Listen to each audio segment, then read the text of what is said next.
Karena dalam konteks ini tidak ada nabi Arab, nabi pasti Israel. Kalau nubuat ini oleh beberapa polemikus Islam seperti Zakir Naik ditafsirkan Nabi Muhammad, nggak cocok. Dr. Bambang Nursena kembali bongkar kekeliruan Dr. Zakir Naik dan polemikus Islam. Nubuat Musa tidak cocok merujuk ke Muhammad. Kenapa Musa? Karena Musa menubuatkan tentang Yesus. Di mana Ulangan 18 ayat 15 sampai 20. Seorang nabi di tengah-tengahmu, artinya di tengah-tengah Bani Israel. Tidak di luar Bani Israel. Karena dalam konteks ini tidak ada nabi Arab, nabi pasti Israel. Dalam konteks ini ya. Di tengah-tengahmu, di tengah-tengah Israel, di antara saudaramu, di antara 12 suku Israel. Yesus lahir dari suku Yehuda, Musa lahir dari suku Lewi. Nabi itu seperti Musa, Nabi Exodus yang mengeluarkan bangsa Israel dari penindasan di tanah Mesir. Lalu Yesus Exodusnya di mana? Nah, kita bisa membaca dalam ayat Alkitab, dan ini bukanlah suatu kebetulan, tetapi ini firman Tuhan ya. Karena itu di dalam Alkitab secara khusus disebut dalam Injil Lukas, kata yang digunakan itu adalah Exodus. Digunakan kata begini dalam Lukas pasal 9 ayat 31. Keduanya, maksudnya Elia dan Musa, menampakkan diri dalam kemuliaan dan berbicara tentang tujuan kepergiannya yang akan digenapinya di Yerusalem.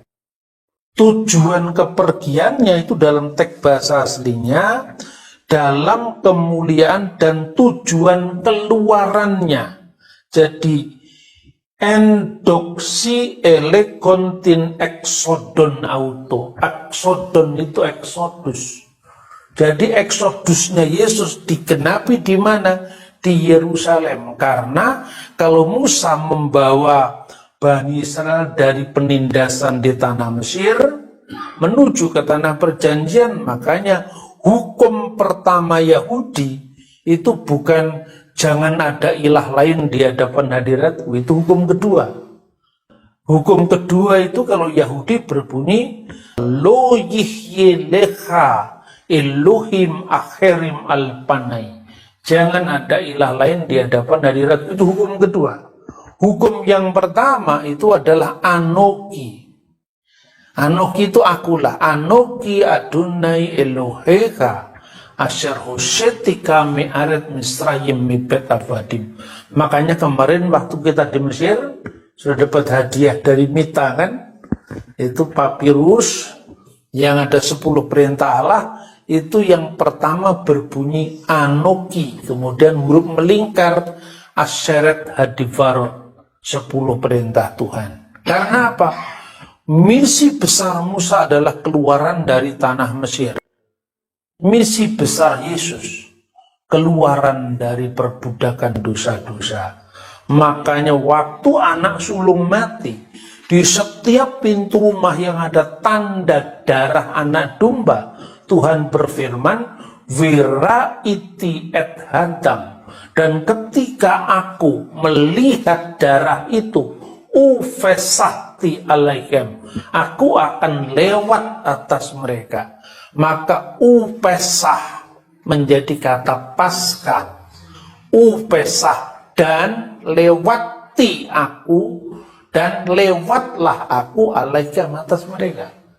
Paskahnya Yesus dan Paskahnya Yahudi bedanya apa? Paskah Yahudi keluaran dari tanah Mesir. Makanya ketika memecah-mecahkan roti dikatakan inilah roti sengsara yang dimakan nenek moyang kita di Mesir. Kalau Paskahnya Kristen, Yesus mengatakan inilah tubuhku yang dipecah-pecahkan. Artinya apa? Perjamuan Paskah Yesus cuma ada roti yang dipecah-pecahkan dan anggur, tidak ada potongan daging anak domba. Karena anak domba Allah itu Yesus sendiri. Tapi sambung temanya. Kalau nubuat ini oleh beberapa polemikus Islam seperti Zakir Naik ditafsirkan Nabi Muhammad, nggak cocok. Karena apa? Mana simbolnya? Tidak ada roti dan anggur, tidak ada Eksodus. Seperti aku ini seperti Musa. Itu makanya digenapi. Dari apa yang sudah dijabarkan oleh hambanya Dr. Bambang Norsena, kita mengerti betul dua catatan penting. Yang pertama, ternyata ada kemiripan misi tugas yang diemban oleh Musa dengan Yesus, di mana Musa dipilih oleh Tuhan Allah Bapa di sorga untuk menjalankan misi membawa bangsa Israel yang diperhamba, diperbudak di Mesir selama 430 tahun untuk eksodus keluar dari perbudakan tersebut, melewati proses padang gurun dan akan masuk ke tanah Kanaan, tanah yang berlimpah-limpah susu dan madunya, tanah perjanjian yang dijanjikan oleh Allah kepada mereka. Kemiripan dengan misi yang dijalankan oleh Yesus adalah Yesus membawa umat manusia yang sudah jatuh ke dalam perhambaan, perbudakan dosa, keluar dari dosa, menuju kepada kehidupan yang kekal. Memang sudah menjadi rahasia umum para polemikus Islam atau Muslim, termasuk sekaliber Ahmad Dedan almarhum, Zakir Naik, Ustadz Abdul Somad, masih banyak lagi yang lain. Mereka selalu memberikan klaim ada nubuatan di kitab suci Kristen, Bible atau Alkitab, yang menubuatkan kedatangan dari Nabi mereka. Dalam hal ini adalah Nabi Muhammad, Nabi dari saudara kita Islam. Tetapi ada sesuatu yang perlu menjadi pemikiran bagi kita semua. Ada cukup banyak di antara mereka yang berkata bahwa Alkitab Kristen itu sudah tidak murni, tidak asli lagi. Sudah dirubah-rubah, sudah dipalsukan. Maka kepada model orang-orang seperti ini, karena mereka oknum-oknum tertentu melontarkan tuduhan bahwa Bible Kristen itu sudah dipalsukan. Pertanyaannya, siapa yang memalsukan? Kapan dipalsukan? Di mana dipalsukan? Atas dasar motivasi, alasan apa dipalsukan? Tahun berapa dipalsukan? Kalau memang Bible Kristen itu dipalsukan, maka karena saudara-saudara kita dari oknum-oknum tertentu yang melontarkan tuduhan itu, berarti kalau Anda yang membuat dalil, silahkanlah Anda membuktikan dalil saudara. Jangan sampai berani membuat dalil bahwa Alkitab Bible Kristen telah dipalsukan, tapi tidak berani dan tidak bertanggung jawab untuk membuktikan dalil tersebut. Siapa yang mendalilkan, maka dia yang harus membuktikan dalil tersebut. Jadi jangan sembarangan menuduhkan dipalsukan. Orang Kristen tidak pernah memalsukan Alkitab. Dari sejak dulu sampai sekarang.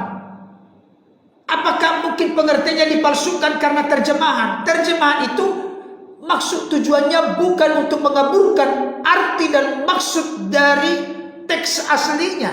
Bukan. Tapi bagaimana supaya firman itu bisa disebarkan ke seluruh dunia, dimengerti dan dipahami oleh orang-orang setempat sesuai dengan bahasa mereka.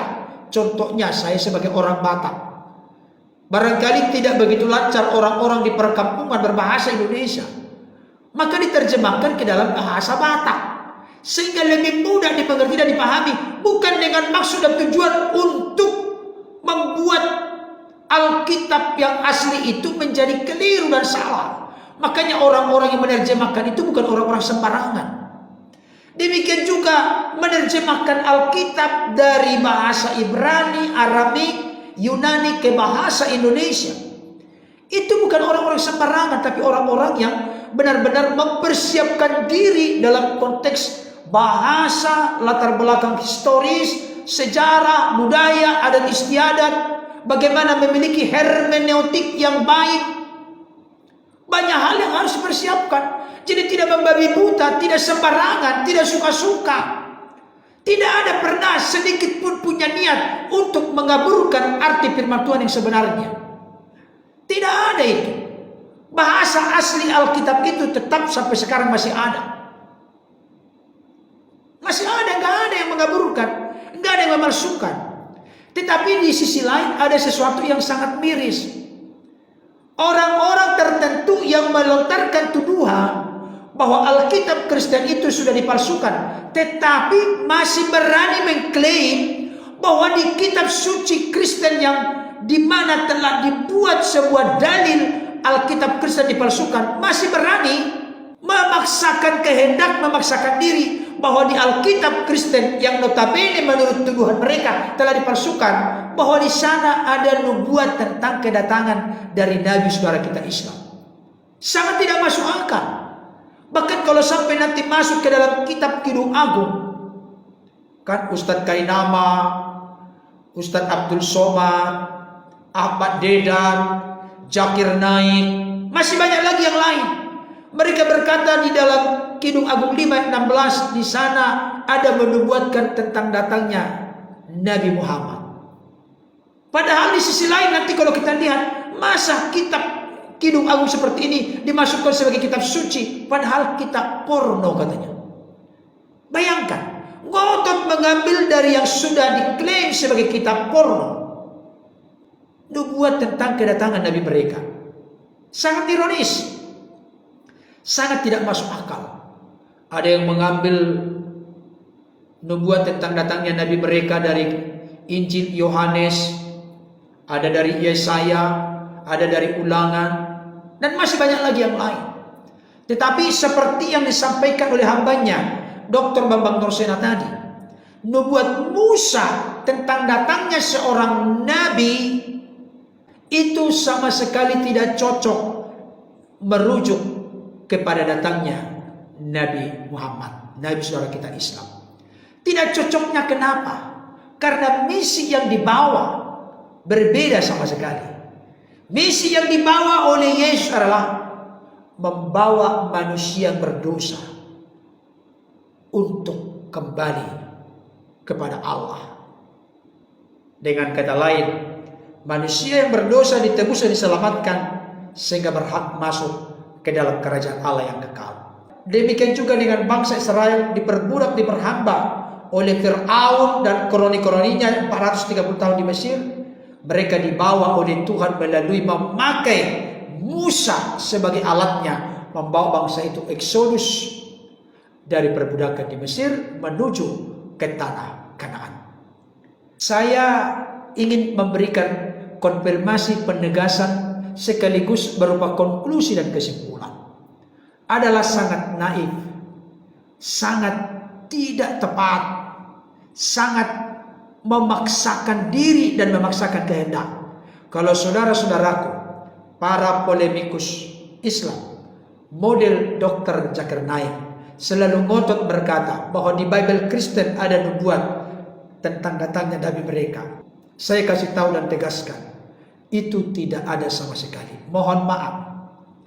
Lagian kalau saudara-saudara kita Islam berkata bahwa kitab suci mereka telah sempurna, maka yang sempurna itu tidak perlu lagi ditambah dengan yang lain, kan sudah sempurna. Biarlah saudara-saudara kita Islam mengimani kitab sucinya, mengimani doktrin ajarannya, nabinya, dan kami orang-orang Kristen mengimani apa yang kami imani. Saling menghargailah kita, saling toleransilah kita satu dengan yang lain, tanpa harus melontarkan tuduhan-tuduhan yang begini dan begitu.